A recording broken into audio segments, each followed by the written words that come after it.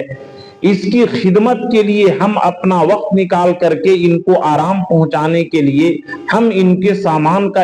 انتظام کرتے ہیں تاکہ ان کو خود سے مارکیٹ میں جا کر کے دقت اٹھانی نہ پڑی، یہ ان کو نیت ہونی چاہیے، تو یہ ثواب اللہ تعالیٰ دیں گے۔ اور اسی طرح خریدنے والے کو یہ زیادہ ان کو پریشر نہیں ڈالنا چاہیے کہ اور کم کیجیے اور کم کیجیے، بلکہ ان کو احسان ماننا چاہیے کہ ہم خود سے جا کر کے لاتے، میرا کتنا وقت برباد ہوتا، کرایہ خرچ ہوتا، ہم ہو سکتا ٹھگے جاتے، لیکن یہ دکاندار ہمیں لا کر کے دے رہا ہے، اس کا احسان ہے، اس کے اوپر گلا دبانے کی کوشش نہ کرے۔ لیکن ہر آدمی ایک دوسرے کے کاٹنے کے چکر میں ہے کہ دھوکہ دے کر کے اس سے زیادہ سامان کاٹ لے، زیادہ پیسہ لے، اور یہ چاہتا ہے کہ اس کے گلا دبا کر کے کم پیسہ دیں، اس لیے اس زمانے کے اندر تجارت میں برکت نہیں ہو پاتی ہے۔ اس لیے صداقت بھی چاہیے، اور بالکل جو جس اعتبار سے جو اصلی چیز ہے اس کو وہ بتا دینا چاہیے، اس کے اندر دھوکہ بازی نہیں کرنی چاہیے۔ اور جو لوگ دھوکہ بازی کرتے ہیں، جیسا کہ خطبہ میں نے یہ روایت پڑھی مسلم شریف کے حوالے سے کہ ثلاثۃ لا یکلمہم اللہ یوم القیامۃ ولا ينظر الیہم ولا یزکیہم ولہم عذاب الیم، کہ قیامت کے دن بعض لوگ تین لوگ ایسے ہوں گے کہ اللہ تعالیٰ نظر رحمت بھی نہیں کریں گے، نرمی سے ان سے بات بھی نہیں کریں گے، ان کے گناہوں کو معاف بھی نہیں کریں گے، اور ایسے لوگوں کے لیے دردناک عذاب اللہ تعالیٰ تیار کر رکھے ہوں گے۔ راوی حدیث حضرت ابو ذر فرماتے ہیں خابوا وخسروا من ہم یا رسول اللہ، یہ کون لوگ ہیں؟ یہ لوگ تو ہلاک اور برباد ہو گئے، یہ کون لوگ ہیں؟ اللہ کے نبی فرمایا المسبل، ان میں سے ایک مرد ہو کر کے لنگی، پائجامہ، پینٹ، جینس یا جو بھی چیز پہنتا ہو اوپر سے آنے والا، جو مرد ٹخنا یعنی جو ہڈی ہے جہاں تک کہ وضو میں دھونا فرض ہے، اس ٹخنا سے نیچے جو آدمی پہنتا ہو اس کو بولتے ہیں المسبل، یہ بمعنی ٹخنے سے نیچے لٹکانے والا مرد ہو کر کے جو لٹکائے، ایسے لوگوں کے لیے دردناک عذاب ہے۔ سوچئے کوئی اس میں مزہ نہیں ہے اس گناہ کے اندر، اور سزا کتنی خطرناک ہے۔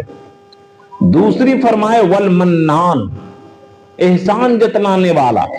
کوئی آدمی کسی کو کبھی مدد کیا، اس کی حمایت کیا،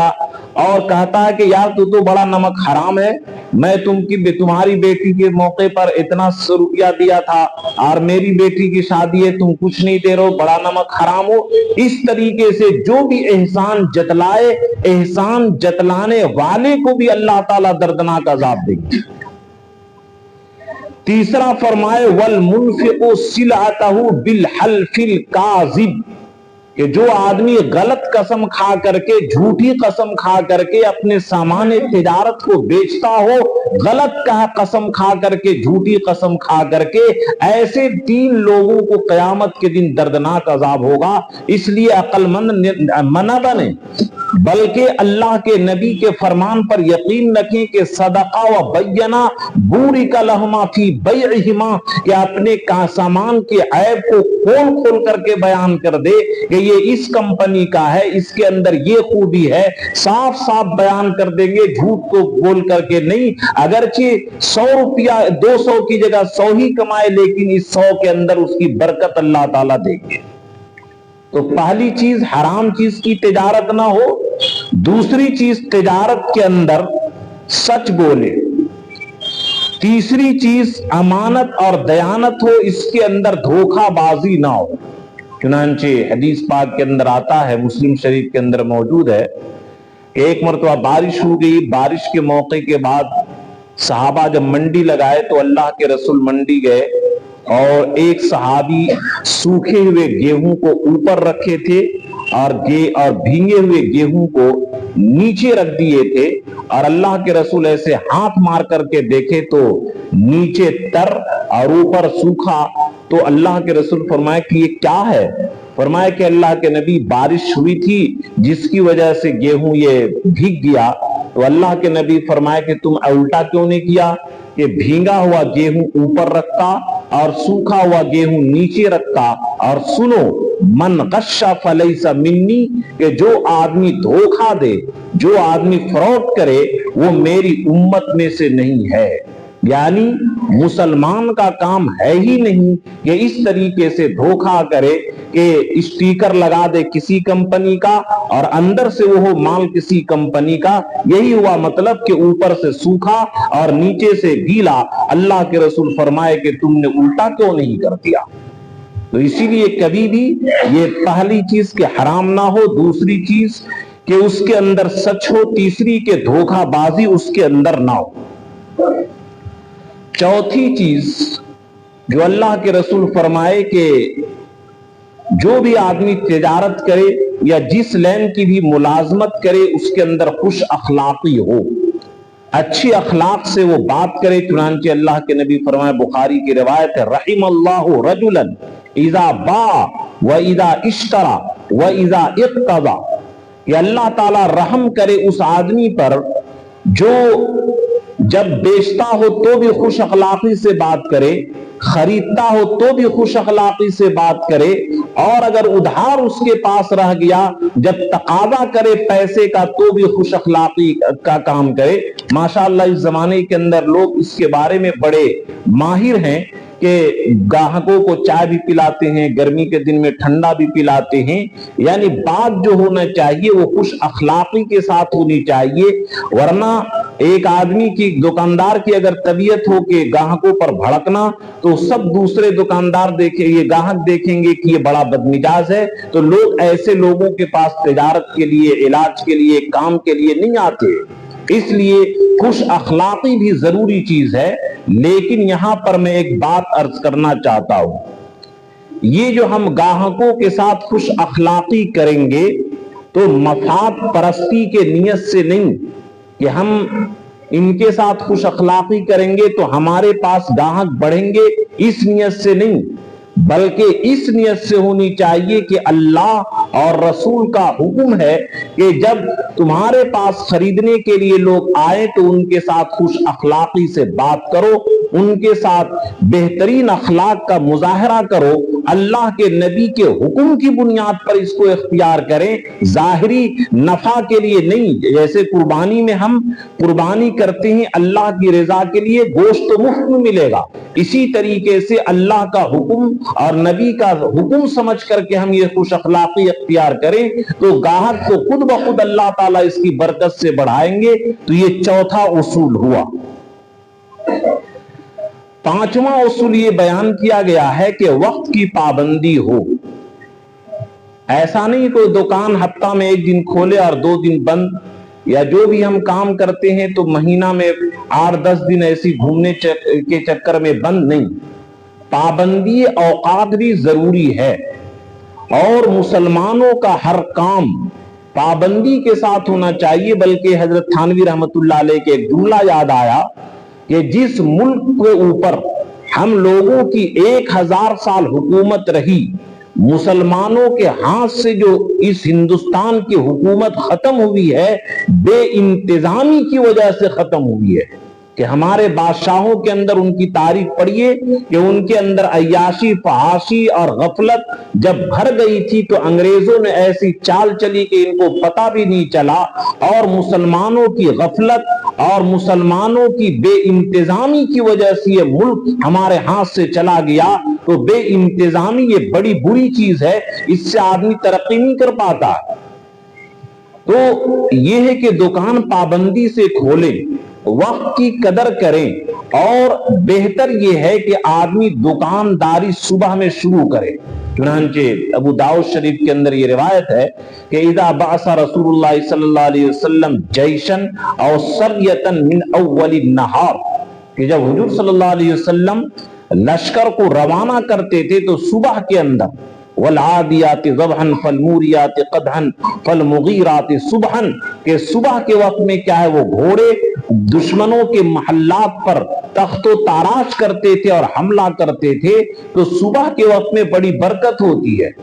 اور اللہ کے رسول دعا بھی فرمائے ہیں، اللہم بارک لأمتی فی بکورہا، اے اللہ میری امت کے صبح میں برکت عطا فرما۔ تو خود تجربہ ہے کہ اگر ہم خود اپنی بات بتا رہے ہیں کہ اگر صبح میں جو پڑھنا لکھنا وہ نہ ہو تو اس کی وجہ سے وہ دیر ہوتا پڑھنے میں تو دن بھر کا نظام متاثر ہو جاتا ہے۔ تو اس لیے جو آدمی کا نظام اور سسٹم ہونی چاہیے وہ بالکل چاق و چوبند اور دن کے شروع حصے سے کرنا چاہیے۔ اور حدیث کے مطابق یہ بھی مطالعے کے اندر میں نے ایک ہفتہ قبل پڑھا کہ اللہ تعالی فجر کے وقت سے لے کر کے سورج نکلنے تک رزق کو اللہ تعالیٰ تقسیم کرتے ہیں۔ اب ہم مسلمانوں کی کتنی بڑی غفلت ہے کہ جب اللہ کی طرف سے رزق صبح میں تقسیم ہوتی ہے تو ہم سوئے رہتے ہیں، تو رزق کے اندر برکت کہاں ہوتی ہے؟ اور ایک قلم نگار نے بڑی اچھی مضمون لکھا کہ زوال کے معنی آتے ہیں ڈھلنے کے، بربادی کے، نیچے اترنے کے۔ اب مسلمانوں کی تجارت زوال کے وقت سے شروع ہوتا ہے تو مسلمان تجارت کے اندر ترقی کیسے کر سکتا ہے؟ مسلمان معیشت کے اندر ترقی کیسے کر سکتا ہے؟ یہ تو ایسے وقت میں شروع کرتا ہے جبکہ زوال ہو، ان کی گراوٹ ہو، انحطاط ہو۔ اس لیے اللہ کے نبی کے فرمان پر یقین رکھیں کہ اللہم بارک لأمتی فی بکورہا، اے اللہ میری امت کے صبح میں برکت دیجئے، چاہے گاہک آوے یا نہ آوے۔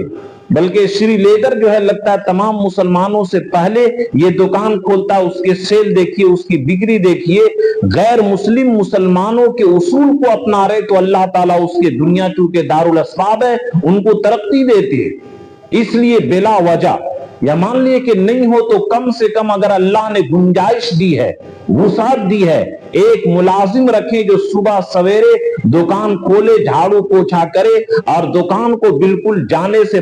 پہلے مرتب کر دے، یہ بھی کم سے کم کھولے۔ اور مسلمانوں کے جو رزق حاصل کرنے کا جمعہ کے دن تک یہ کیا ہے کاروبار نہ کرنا چاہیے بلکہ جمعہ کی تیاری کرنی چاہیے۔ فَإِذَا قُضِيَتِ الصَّلَاةُ فَانْتَشِرُوا فِي الْأَرْضِ وَابْتَغُوا مِنْ فَضْلِ اللَّهِ۔ اور جمعہ کے بعد اللہ تعالیٰ حکم دیتے ہیں کہ جمعہ کی نماز کے بعد رزق حاصل کرنے کے لیے زمین کے اندر پھیل جاؤ، لیکن اب مسلمان قرآن کا الٹا کام کرتا ہے کہ صبح سے اور عقل مندی دکھائے گا کہ ایک اسٹاف کو دکان کے اندر بیٹھا دے گا، جلدی سے نماز پہلے جہاں ہوتی ہے جمعہ وہاں پڑھے گا اور پھر دوسرے کو بیٹھائے گا۔ حالانکہ اللہ کے کلام سے یہ اشارہ ملتا ہے کہ جمعہ کے بعد آدمی کاروبار کے اندر مشغول ہو، لیکن وہ کاروبار کے اندر مشغول نہیں ہوتا ہے۔ حضرت صخر رضی اللہ تعالیٰ عنہ، ابو داؤد کے اندر غالباً ان کی واقعہ ہے کہ کانا صخر تاجرن، کے حضرت صخر رحمت اللہ رضی اللہ تعالیٰ نے ایک تاجر تھے اور یہ اپنے تجار کو صبح میں بھیجتے تھے۔ فَكَسُرَ أَمْوَالُهُ، تو اللہ تعالیٰ نے ان کے مال کو بہت زیادہ بڑھا دیا۔ جب اللہ تعالیٰ جو سسٹم دیے، اللہ تعالیٰ فرمائے کہ وَجَعَلْنَا لَكُمْ فِيهَا مَعَائِشَ، کہ ہم نے دنیا کے اندر تجھے معیشت دیا۔ یا یہ صرف کاروبار کرنے والوں کے لیے نہیں ہے بلکہ جو ملازم ہیں وہ بھی ملازم صبح سویرے نماز پڑھ کے اپنے ملازمت میں اپنے نوکری میں جانے کی تیاری کریں، اسکول والے اسکول جانے کی تیاری کریں، مدرسے والے مدرسے جانے کی تیاری کریں، گھر کے خواتین اپنے گھریلو کام کے انتظامات میں کوشش کریں۔ یہ پوری امت کے لیے پیغام ہے اللہم بارک لامتی فی بکورہا، کہ اے اللہ میری امت کے صبح میں برکت عطا فرما۔ اب یہ سارا کام جو ہم لوگوں کا پڑا رہتا ہے، اس کی نحوست یہ ہے کہ ہم فجر کے وقت سوئے رہتے ہیں اور سورج نکلنے تک سوئے رہتے ہیں، جس کی وجہ سے ہمارے رزق میں برکت نہیں ہے۔ حدیث میں صاف ہے نوم الصبح یمنع الرزق، کہ آدمی جو صبح میں سوتا ہے اللہ تعالیٰ اس کے رزق کی برکت کو ختم کر دیتے ہیں۔ اب یہ نہ سوچے کہ الحمدللہ میرے پاس تو کروڑ روپیہ ہے اور میں صبح سوتا ہوں. ارے صبح آپ سوتے تو ہو کیا ہے جو آپ کے اوپر پریشانیاں ہیں, ذہنی ٹینشن ہے, دل کے اندر اجڑا ہوا چمن ہے, یہ اللہ تعالیٰ اگر آپ فجر کے بعد نہیں سوتے اور صبح سویرے نہیں سوتے تو اللہ تعالیٰ اور آپ کے دل کو خوش و خرم رکھتے اور آپ کے مال کے اندر جو ترقی ہونی چاہیے اور بھی اللہ تعالیٰ اس کو بڑھا دیتے. اس لیے ہر کام کے اندر صبح سویرے آدمی تیاری کرے, اس کے اندر جو برکت ہے کہ صاف فرمائے کہ اللہ صبح میں برکت عطا فرما, اور صاف فرما دیے کہ نوم الصبح یمنع الرزق, کہ صبح کا سونا رزق کے اندر تنگی کا باعث ہے. اب اکثر لوگ پریشان ہے کہ روزی نہیں چل رہی ہے, دکان نہیں چل رہی ہے. زوال کے وقت جب کھولیں گے, گراوٹ کے وقت اور بربادی کے وقت جب کھولیں گے تو کہاں سے ترقی ہوگی؟ تو یہ پہلا یہ ہے کہ حرام کی تجارت نہ کریں, دوسرا یہ کہ سچ بولیں, تیسرا یہ کہ دھوکہ بازی کا معاملہ نہ کریں, چوتھا یہ کہ گاہکوں کے ساتھ, کسٹمر کے ساتھ نرم اخلاقی پیش کریں, اخلاق ان کے سامنے پیش کریں, ان کے ساتھ جھڑکاؤ کا معاملہ نہ کریں, بد اخلاقی کا معاملہ نہ کریں. پانچواں یہ کہ اس کے جو پابندی اوقات کریں کہ بلا مجبوری یہ دکان کو بند نہ کیا کرے. یہ جو گاہک اللہ تعالیٰ بھیجتے یہ نہ بعض دوستوں نے میرے سامنے کہا کہ الحمدللہ میرا ذہن ایسا ہے کہ میں اتنا روپیہ کما لیتا ہوں. میں نے فوراً ان کو ٹوکا کہ یہ جملہ مت بولیے. یہ جو گاہک اللہ تعالیٰ آپ کے پاس بھیجتے ہیں یہ آپ کا اپنا کوئی کمال نہیں ہے, یہ فیصلہ آسمان کے اندر ہوتا ہے. وَرِزْقُكُمْ فِي السَّمَاءِ وَمَا تُوعَدُونَ, کہ تمہارا رزق آسمان کے اندر بھی ہے, آسمان کے اندر ہے, اور جو تم سے وعدہ کیے گئے یہ سارے کے سارے آسمانی فیصلے ہیں. اپنی قوت بازو مت دکھوائیے. چنانچہ بہت سارے انگوٹھا چھیپ جو ارب پتی ہیں اور بڑے بڑے گریجویٹ جو ہے وہ کیا ہے ان کے نوکر اور سر کرتے ان کے آگے پیچھے پھرتے ہیں. یہ اللہ کے معیشت کا نظام ہے, اس کا فیصلہ آسمان سے ہوتا ہے. چنانچہ حضرت مفتی تقی عثمانی اپنے بھائی کے بارے میں واقعہ لکھتے ہیں کہ میرا بھائی محمد ذکی کیفی,